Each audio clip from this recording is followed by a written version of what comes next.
बिस्मिल्लाहिर्रहमानिर्रहीम, अस्सलाम वालेकुम। Chapter number 13 support and movement, उसका लास्ट टॉपिक हमारा आर्थराइटिस डिसऑर्डर्स पढ़ रहे थे हम। स्केलेटल सिस्टम की डिसऑर्डर्स में हमने पहले ऑस्टियोपोरोसिस को पढ़ा। लास्ट लेक्चर जो हमने पढ़ना है, लास्ट टॉपिक जो हमारा है वो है आर्थराइटिस।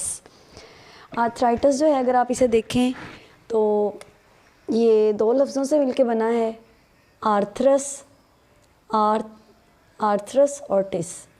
मतलब क्या है? आर्थरस का मतलब होता है जॉइंट, और टिस जो है it stands for inflammation. Inflammation, swelling हो जाना, सूजन जो है वो हो जाना। जैसे आपने फर्स्ट चैप्टर में bronchitis TIS stands for inflammation. तो आर्थराइटिस जो है basically it is the disease of joints में इन्फ्लेमेशन हो जाए तो वो क्या है, उसे आप कहेंगे दिस इज़ आर्थराइटिस। अब आर्थराइटिस जो है ऑस्टियोपोरोसिस ही की तरह किन लोगों में ज़्यादा होती है? पीपल ऑफ ओल्ड एज, यानी कि जब इंसान जो है वो जैसे जैसे उसकी उम्र गुजरती चली जाती है, ओल्ड एज के जो लोग हैं उनमें ये डिज़ीज़ कॉमन है, और उनमें भी फीमेल्स जो हैं वुमेन, उनके अंदर ये डिज़ीज़ जो है वो ज़्यादा होती है। उसके बाद अगर हम बात करें आर्थराइटिस की कि ये जो है वो किन जॉइंट्स पे ज़्यादा इफ़ेक्ट करता है? वेट बियरिंग जॉइंट्स पे। Weight bearing joints. Weight bearing joints कौन से हैं? जिनके ऊपर हमारी पूरी बॉडी का जो वेट है वो कंसनट्रेट कर रहा है। वो कौन से हैं? वो हमारी लेग्स के जो जॉइंट्स हैं, जैसे हमारा हिप जॉइंट है, आप देखें तो हमारी बॉडी का जो वेट है वो हिप जॉइंट के ऊपर कंसनट्रेट कर रहा है, या हमारे नीज़ के जॉइंट्स पे कंसनट्रेट कर रहा है, या हमारे जो एंकल टखने के जो जॉइंट्स हैं। उसके अलावा हमारा जो पाँव की जो उंगलियां हैं, टो जॉइंट्स जो हैं, उनके ऊपर हमारा जो बॉडी का वेट है वो सारा का सारा कंसनट्रेट कर रहा है इन जॉइंट्स पे। तो वेट बियरिंग जॉइंट्स जो हैं they are more vulnerable to arthritis. उन पे जो है आर्थराइटिस के चांसेस ज़्यादा होते हैं। इन्फ्लेमेशन है तो इसमें सिम्टम्स अब क्या होंगी? आपको पता है इन्फ्लेमेशन, स्वेलिंग, यानी कि आपके जो जॉइंट्स हैं वो स्वेल हो जाएंगे, उनमें इन्फ्लेमेशन हो जाएगी, और जब स्वेलिंग होगी तो ऑटोमेटिकली क्या होगा?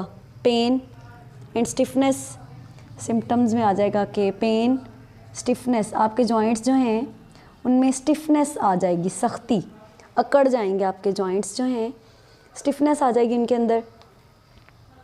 पेन और जो मूवमेंट जो है आपके जॉइंट्स की, उसमें आपको जो है प्रॉब्लम हो सकती है।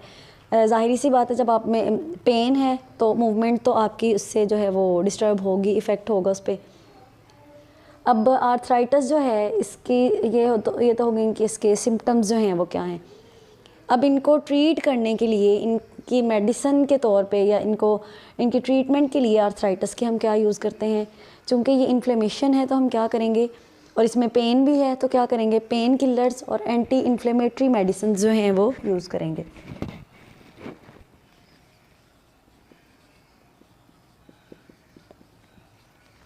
पेन किलर्स और एंटी इन्फ्लेमेटरी, यानी कि ऐसी मेडिसिन्स जो इन्फ्लेमेशन को जो है वो कम करेंगी, हम वो यूज़ करेंगे आर्थराइटिस के ट्रीटमेंट के तौर पे।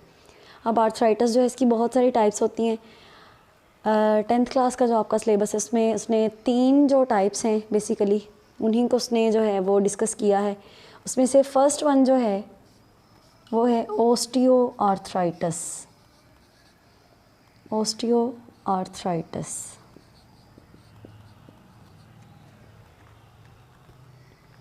ओस्टियोआर्थराइटिस में क्या होगा?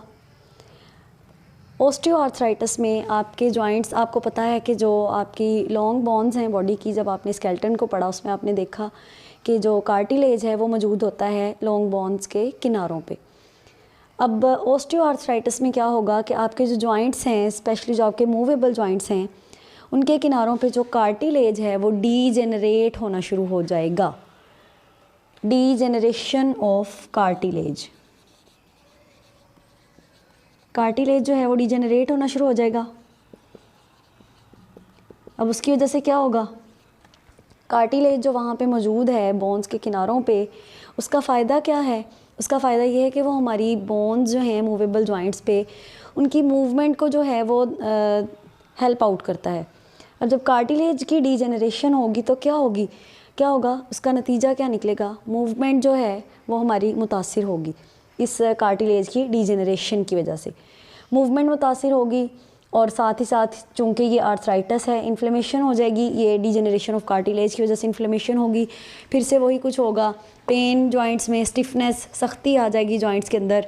ठीक है जी, तो ये आपका उसकी वजह, उसके अलावा क्या हो सकता है, इसमें ऐसा भी हो सकता है जब कार्टिलेज डीजेनरेट हो जाएगा तो जो बोन्स हैं उनके चांसेस हैं कि वो आपस में फ्यूज़ हो जाएं, रगड़ खा खा के फ्रिक्शन की वजह से वो आपस में फ्यूज़ हो जाएं, आपका जो मूवेबल जॉइंट है वो लॉक हो जाए, उसकी मूवमेंट जो है वो मुतासिर हो।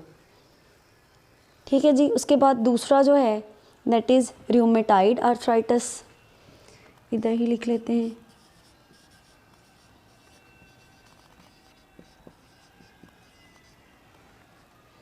रूमेटाइड आर्थराइटिस,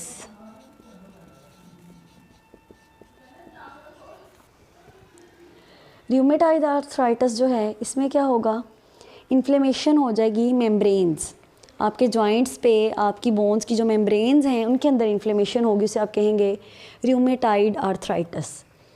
ठीक है, जिसकी वजह से भी सेम वही कंडीशन, चूँकि ये आर्थराइटिस है तो आपके जो जॉइंट्स हैं उनकी मूवमेंट मुतासिर होगी, उनमें पेन, उनमें जो है स्टिफनेस आ जाएगी, मूवमेंट्स जो हैं वो पेनफुल हो जाएंगी, इन्फ्लेमेशन हो जाएगी, ये सारा कुछ। उसके बाद तीसरी जो बीमारी है दैट इज़ गोट। इसमें क्या होगा, इसमें जो आपके हैं क्रिस्टल्स जमना शुरू हो जाएंगे, क्रिस्टल फॉर्मेशन होगी जॉइंट्स पे,